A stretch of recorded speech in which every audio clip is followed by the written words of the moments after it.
समाचार agency Reuters ने सुरक्षा सूत्रों और सीरियाई स्थानीय न्यूज़ चैनल्स के हवाले से जो जानकारी मिली उसमें बताया गया कि शहर के निवासियों ने रॉयटर्स को बताया कि मंगलवार देर रात सीरिया की राजधानी के ऊपरी कई इलाकों में धमाकों की आवाज़ सुनी गई, जहां ऊपर के धमाके और लड़ाकू विमानों के कम ऊंचाई पर उड़ने की आवाज़ों को सुने जाने के बाद थोड़ी दहशत वहां ज़रूर पनप रही थी। और इजरायली रक्षा मंत्री इज़राइल कैट्ज़ ने एयर स्ट्राइक की पुष्टि भी की। जब इस बात की पुष्टि हुई तो कैट्ज़ ने यह कहा कि हमले इसलिए किए गए थे ताकि सीरियाई बल या कोई दूसरे आतंकी समूह दक्षिणी सीरिया में IDF के बफर जोन का उल्लंघन न करें।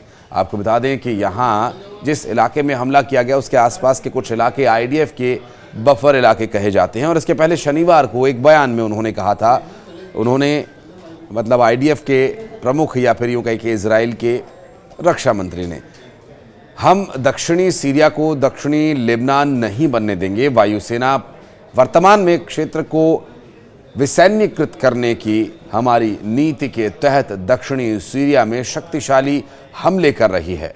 हम अपने नागरिकों की सुरक्षा को खतरे में नहीं डालेंगे।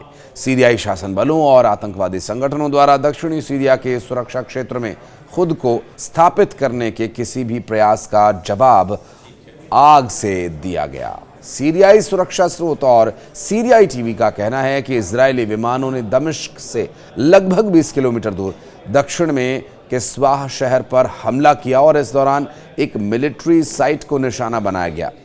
सीरिया से आ रही रिपोर्ट से पता चलता है कि हमले में 2 लोग मारे गए और कई अन्य घायल हो गए।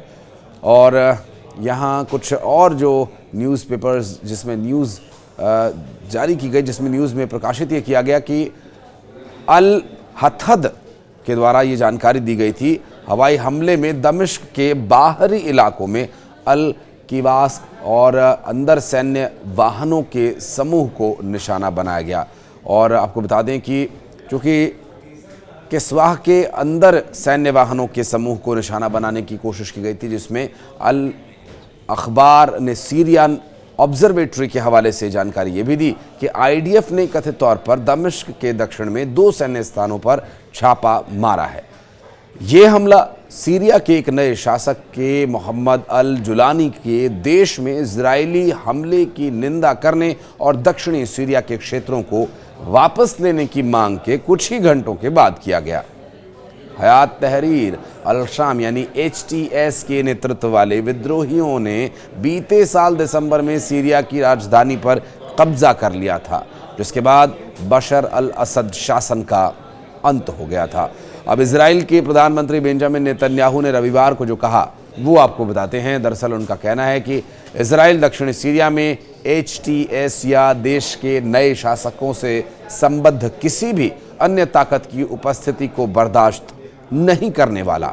उन्होंने इस क्षेत्र को विसैन्यकृत यानी सैनिकों के मौजूदगी हो, लेकिन सैनिकों की मौजूदगी से वहां पर कोई अन्य जो आम जनजीवन में किसी तरह की कोई व्यवधान न होने चाहिए। और इजरायली सेना ने हमलों को लेकर कहा कि पिछले कुछ घंटों में IDF ने दक्षिणी सीरिया में सैन्य ठिकानों पर हमला किया, जिसमें कमांड सेंटर और हथियार रखने वाली कई जगहें शामिल हैं। सीरिया के दक्षिणी हिस्से में सैन्य बलों और संपत्तियों की मौजूदगी इजरायली नागरिकों के लिए खतरा पैदा करती है और यहाँ इजरायलियों के लिए किसी भी खतरे को दूर करने के लिए IDF काम करना जारी रखेगी। अब रिपोर्ट्स के मुताबिक इजरायली विमानों ने दमिश्क से लगभग 20 किलोमीटर दूर दक्षिण में किस्वाह शहर पर भी हमला किया और इस दौरान एक मिलिट्री साइट को निशाना बनाया गया।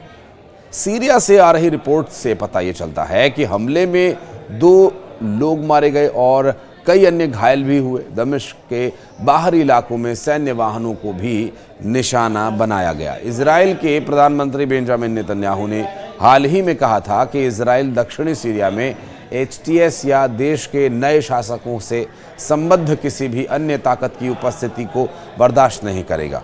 उन्होंने इस क्षेत्र को विसैन्यकृत किए जाने की मांग भी की थी, लेकिन अब देखना होगा कि उन मांगों पर अमल किस तरह से हो पाता है।